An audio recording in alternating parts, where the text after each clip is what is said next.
liatin terus.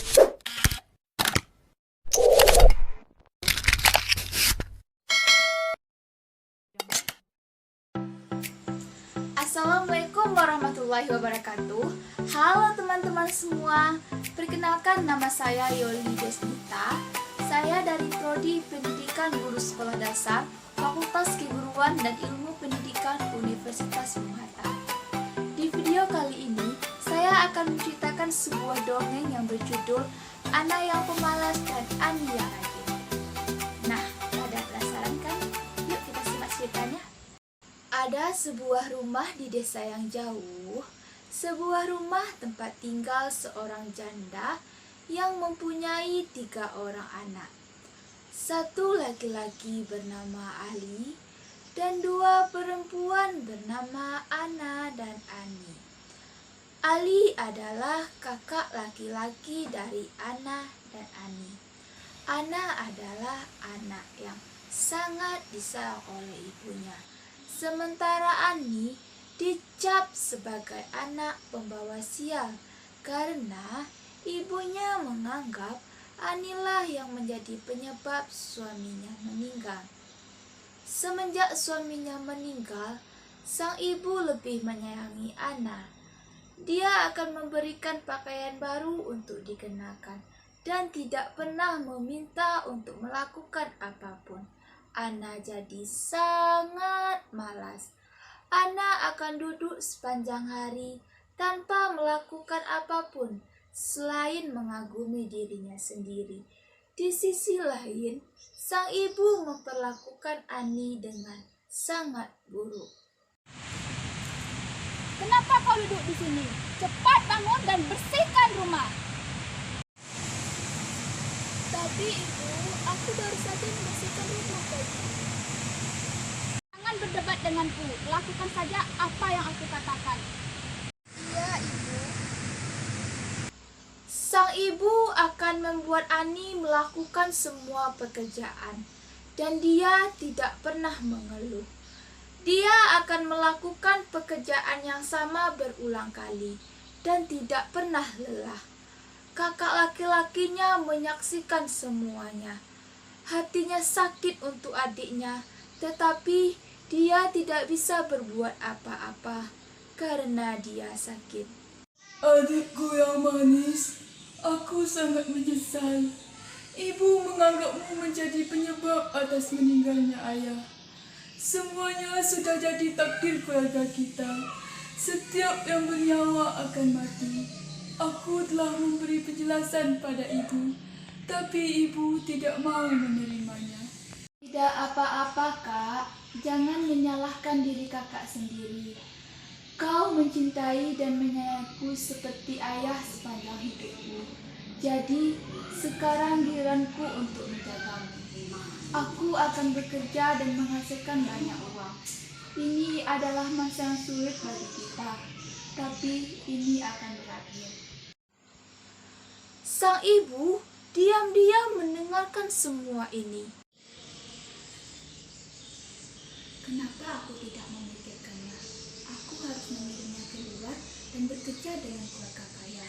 Aku akan mengirimnya pergi untuk mendapatkan uang, dan apapun yang dihasilkan akan jadi milikku. Kau benar.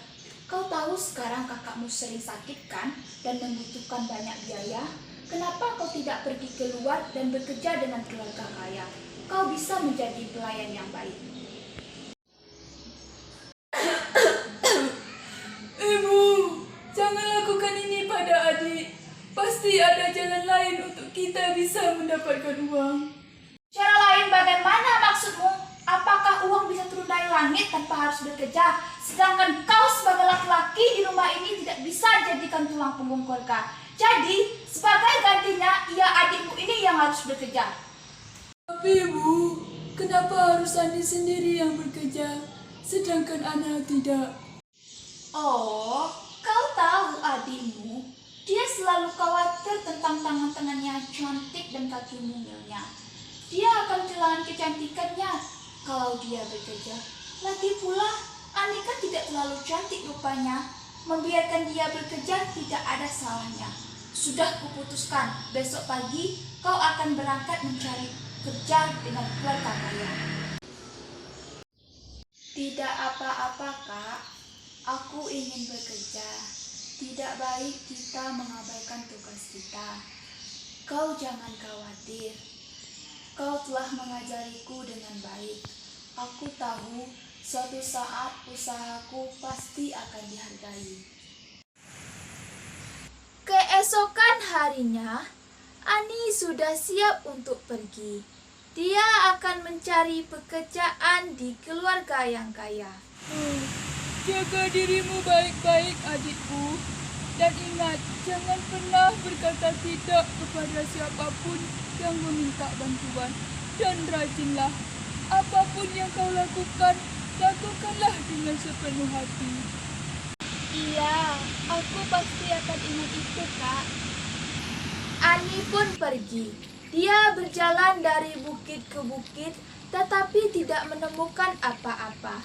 Dia berjalan berhari-hari, tetapi tidak melihat siapapun. Namun, dia tidak kehilangan harapan. Dia ingat pesan yang disampaikan kakaknya. Jangan pernah berkata tidak kepada siapapun yang meminta bantuan. Dan rajinlah, apapun yang kau lakukan, lakukanlah dengan Saat sepenuh ini, hati. aku harus fokus mencari pekerjaan. Itu yang harus aku lakukan. Dan aku akan melakukannya dengan sepenuh hati. Tidak peduli berapa lama pun itu, aku tidak akan menyerah. Di depannya, dia menemukan sebuah pohon yang berbicara. Pohon itu banyak daun yang kering. Hello, nak. Kau tampaknya akan pergi ke suatu tempat. Maukah kau membantu aku menyingkirkan daun-daun keringku? Akan aku lakukan kebaikan kepadamu sebagai imbalan. Oh, tentu saja. Ani kemudian mulai membuang semua daun kering dengan tangannya. Dia tidak berhenti sampai pohon benar-benar bersih dari daun kering dan siap untuk tumbuh daun yang baru. Pohon itu berterima kasih kepadanya dan dia melanjutkan perjalanan. Sedikit lebih jauh, Ani menemukan pohon yang merambat. Di samping pohon itu ada cangkul. Pohon itu berbicara kepadanya. Halo, nak. Apa kau mau membaca akalku? Aku akan melakukan apapun kepadamu sebagai balasan. Ani mengambil cangkul dan mulai membaca. Dia membaca dan membaca sampai telapak tangannya terasa sakit. Tanganmu pasti sakit. Tidak apa-apa, nanti akan sembuh. Kau membutuhkan bantuanku dan aku harus membantumu. Pohon itu berterima kasih kepada Ani dan dia melanjutkan perjalanan kembali. Ani berjalan terus sampai dia kelelahan dan ingin beristirahat. Namun, dia tidak menemukan tempat untuk beristirahat. Tapi, dia tidak mengeluh dan terus melanjutkan perjalanannya. Selang beberapa lama dia berjalan, dia menemukan sebuah rumah megah yang dihuni oleh nenek yang baik hati. Maaf mengganggu, Nek. Bisakah aku menginap di sini untuk hari ini, Nek? Kemana kau akan pergi, Ju? Aku sedang mencari pekerjaan, Nek. Benarkah begitu? Kenapa kau tidak bekerja di sini? Ada 3 kamar. Kau harus membersihkan semua 2 kamar setiap hari. Tapi kau harus ingat, jangan pernah masuk ke ruang ketiga. Apakah kau setuju? Aku sangat bersyukur. Terima kasih, Nek. Aku akan melakukan apa yang Nenek katakan. Ani pun melakukannya. Dia bangun setiap hari dan membersihkan semua 2 kamar. Dia tidak pernah melihat ke ruang ketiga. Setahun berlalu dan dia mendapatkan cukup uang. Dia ingin kembali ke rumahnya untuk bertemu kakaknya yang sedang sakit. Sebelum kau pergi, beritahu nenek, kenapa kau tidak ingin tahu tentang ruang yang ketiga? kakakku mengajariku untuk selalu mengikuti tugasku. Selama aku bekerja di sini, tugasku adalah mematuhi kata-kata nenek. Nenek senang dengan kejujuranmu, nak. Ketekunanmu telah membuatku terkesan. Ikut denganku, sudah waktunya untuk hadiahmu. Nenek membawa Ani ke ruang ketiga. Di dalamnya ada banyak kotak yang berisi emas dan perak. Pergi dan ambillah kotak-kotak yang berisi emas dan perak sebanyak yang kau inginkan. Ani melakukan apa yang diperintah. Dia mulai berjalan dan mengambil kotak yang berisi emas dan perak tersebut. Ani melambaikan tangan kepada nenek dan pergi. Dalam perjalanan kembali, dia menemukan pohon merambat yang telah dia bajak. Kemarilah nak, kau membantuku ketika aku sedang butuh. Ayo makan jambu segar ini dan hilangkan dahagamu. Lalu Ani makan sebanyak yang dia mau dan mengambil beberapa untuk kakaknya. Dia mengucapkan terima kasih kepada pohon dan berjalan pergi. Sedikit lebih jauh, dia menemukan pohon yang dia tolong. Pohon itu hijau seperti seharusnya dan banyak buah pisang segar. Lalu Ani makan sebanyak yang dia mau dan mengambil beberapa untuk kakaknya. Dia mengucapkan terima kasih kepada pohon dan berjalan pergi. Saat Ani pulang ke rumah, dia senang melihat kakaknya tidak sakit lagi dan menunggunya di pintu. Dia berlari ke arahnya dengan senang. Ketika ibu datang, dia terkejut melihat anak laki-lakinya sehat dan anak perempuannya yang kaya. Dia membawa banyak sekali kotak-kotak yang berisi emas dan perak dan yang lainnya. Ibu segera memanggil Ana dan memintanya mencari pekerjaan di keluarga kaya. Dengarkan sekarang, kau harus menghasilkan lebih dari dia. Aku percaya padamu. Dia mempunyai emas dan perak. Kau harus memberikanku sekantuk uang emas.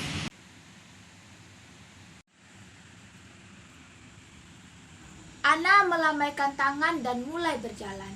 Tidak lama, dia menemukan pohon yang daunnya banyak kering. Pohon itu meminta bantuan untuk menyingkirkan daun-daun kering dengan imbalan perbuatan baik. Hah? Apa kau serius? Aku tidak akan mengotori tanganku yang cantik dan kakiku yang bersih untuk daun jarimu. Tidak peduli apapun. Ana berjalan ke depan sedikit lebih jauh. Dia menemukan pohon merambat yang sedang sekarat, yang memintanya untuk membajak akarnya dengan imbalan perbuatan baik. Di bawah terik matahari ini, aku tidak akan mengotori tanganku yang cantik dan kakiku yang bersih untuk akar yang sekarat. Tidak peduli apapun. Ana berjalan kembali sedikit lebih jauh. Dia tiba di sebuah rumah megah dan meminta apakah dia bisa beristirahat di situ. Di situ adalah rumah nenek yang baik hati. Sama seperti sebelumnya, nenek meminta untuk tinggal di sana selama 1 tahun dan membersihkan semua 2 kamar. Tapi kau harus ingat, jangan pernah masuk ke ruang ketiga. Ana pun setuju. Setiap hari, dia akan membersihkan semua 2 kamar. Tetapi segera rasa ingin tahu menyelimutinya dan memasuki ruang ketiga. Di dalam gelap, bukannya kotak-kotak yang berisi emas dan perak, ada banyak lebah madu yang menyengatnya begitu parah, sehingga seluruh tubuhnya memar. Tanpa menunggu nenek datang, dia pun lari dari rumah.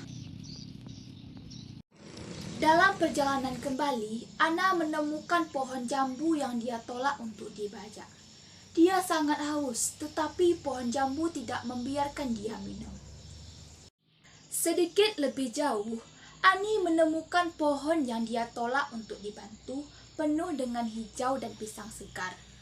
Tapi ketika dia mencoba mencapai buah pisang, pohon itu tumbuh lebih tinggi di luar jangkauannya. Anna lalu berjalan pergi kembali ke rumah, dan ibunya berdiri di pintu berharap melihat sekantung uang emas, tetapi Anna kembali dipenuhi dengan memar. Ibu sangat terkejut saat Anna menceritakan apa yang terjadi dengan penuh penyesalan. Dari kejadian itu, ibu sadar bahwa dengan membiarkan Anna tidak melakukan apapun, membuat dia jadi sangat malas, angkuh, dan tidak mempedulikan orang sekitarnya. Tidak lama sesudah berbincang dengan Anna, ibu memanggil Ani dan anak laki-lakinya untuk meminta maaf atas perlakuannya selama ini. Ani, Ali, kemari nak. Iya ibu. Iya, Ibu.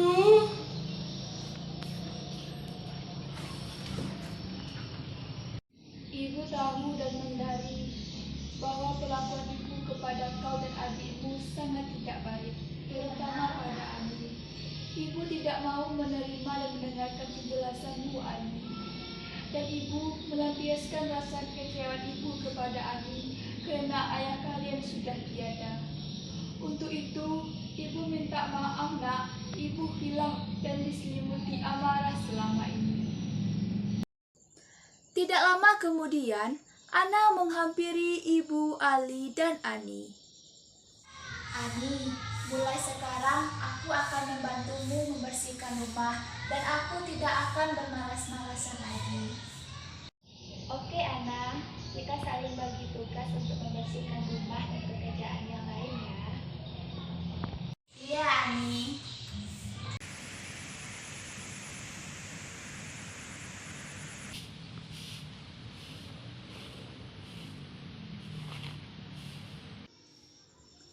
Ibu dan Ali senang melihat perubahan Anna yang tidak malas lagi. Akhirnya, keluarga itu pun hidup rukun dan bahagia. Pesan moral yang dapat kita ambil dari cerita ini, kemalasan tidak akan membayar kita apapun, malahan mengakibatkan kerugian pada diri sendiri. Hanya rendah hati dan jujurlah yang akan membawa kebaikan dan dapat dihargai oleh orang lain.